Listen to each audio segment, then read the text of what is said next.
Hi there, this is Mark Killian. Welcome to my YouTube channel where we're always learning. This week we're going to be doing something extraordinary, for me anyway. These are probably my favorite, most cherished instruments that I have in the studio and that I've ever had. It's called the hang drum or the pan drum. I have two of them, two of these lovely babies next to me. They're both a little different. So why don't we dive right in and take a look at what these puppies can do.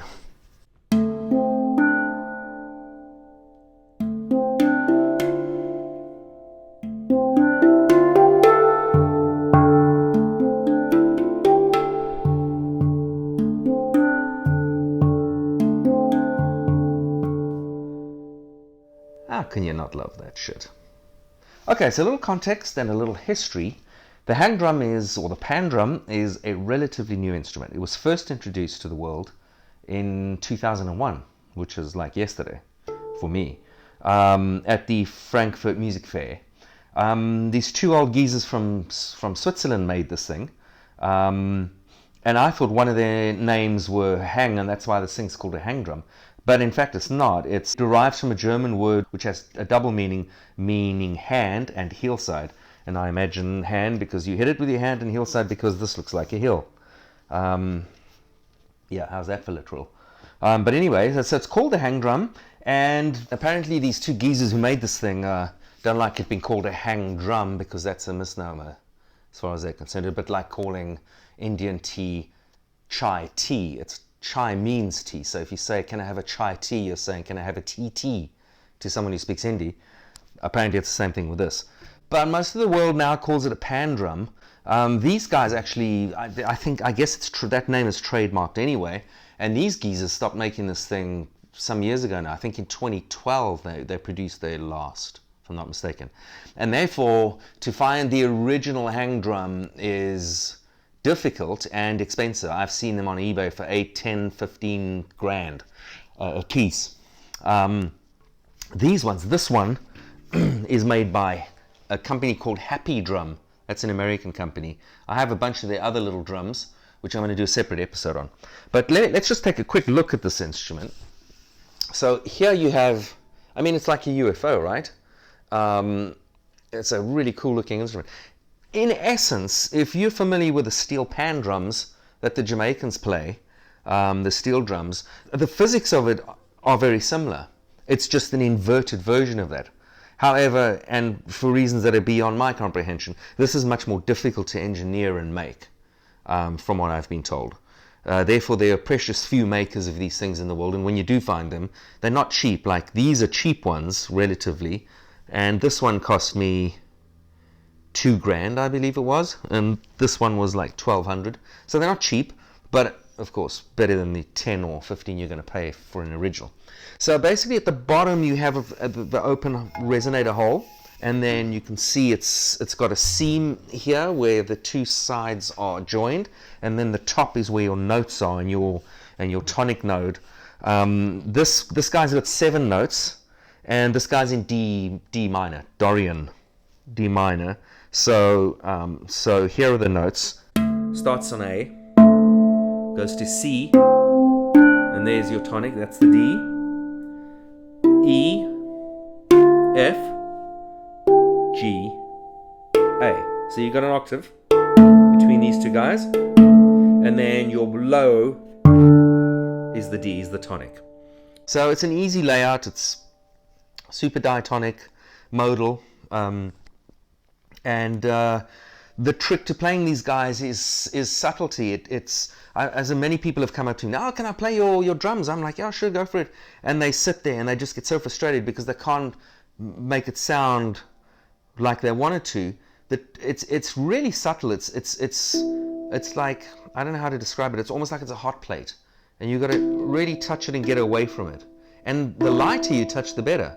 So it takes a little getting used to, but once you're used to it, it's a beautiful, beautiful instrument to play. And everywhere I've gone to play it, people always come up and comment about it. What's really cool about these things is traveling through airports. It causes all sorts of very funny havoc for the poor TSA agents. So just again, let's go through. So that's one thing, as you've seen, a way of playing it. Then of course there's the tremolos, which are really cool. So something like this.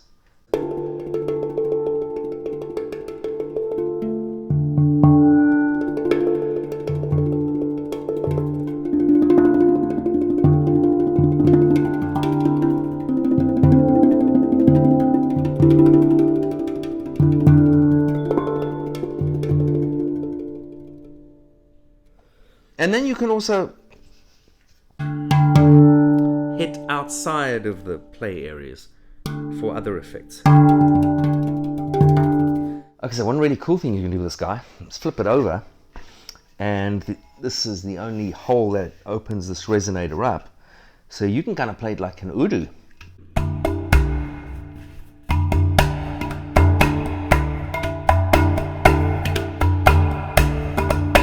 But if you have one of these guys, which comes from my Gautam, which is an Indian udu, I'll show you that in another episode. But this really will cover the whole hole up. So when you hit it, listen to that.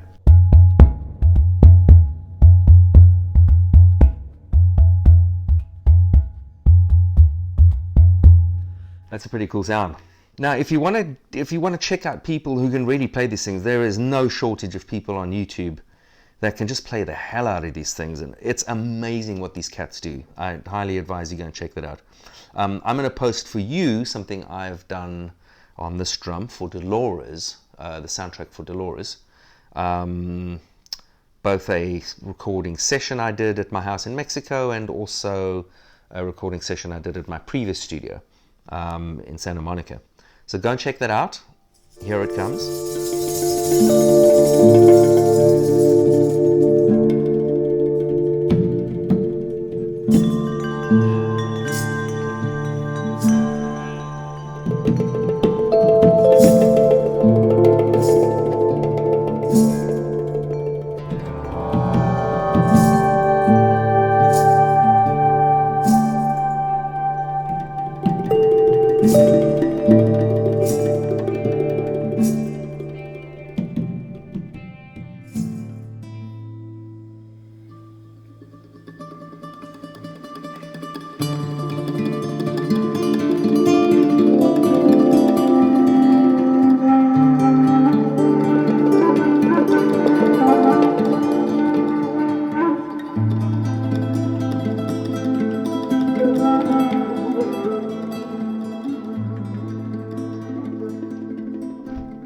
Now this guy, a dude in Australia makes this, somewhere in the Gold Coast, near Brisbane, I believe, because I bought it up there.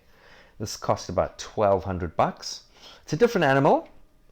I would say it's a little rougher than that guy, perhaps, but it's totally different tuning. This guy's in C. It's a different mode. It's in Aeolian mode. Which is kind of like a C natural minor. So what you get, note-wise, C, you got D, you got E flat, and it goes up to G. Then you got an A flat. Then you got a C. A little out of tune there. That's C, that's D, and that's E flat. And what's really interesting about this is your node is not a tonic in this case. Your node here is a G, which is the fifth, and it's below the C.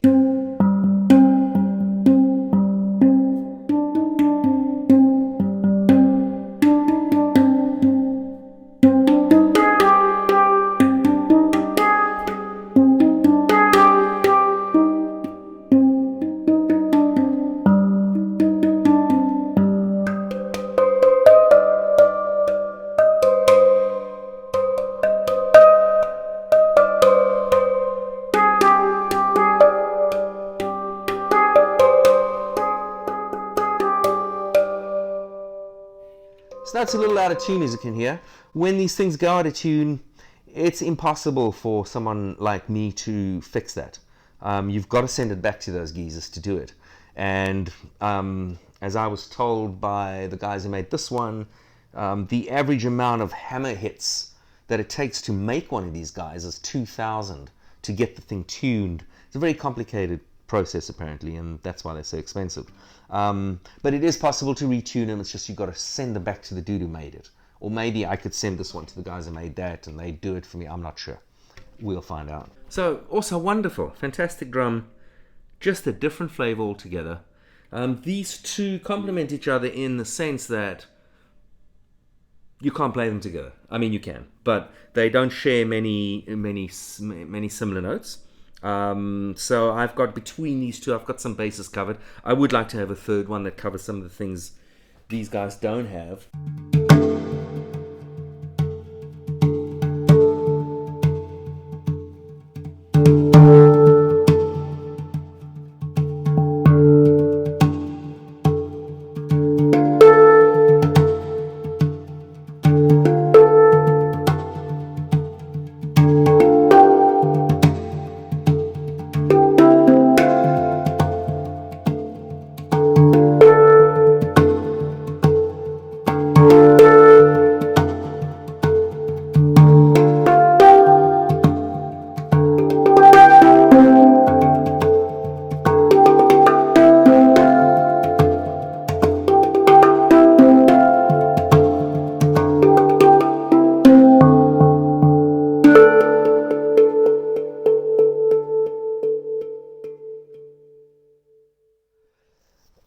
Okay, so I hope you've enjoyed this episode. These are really special instruments.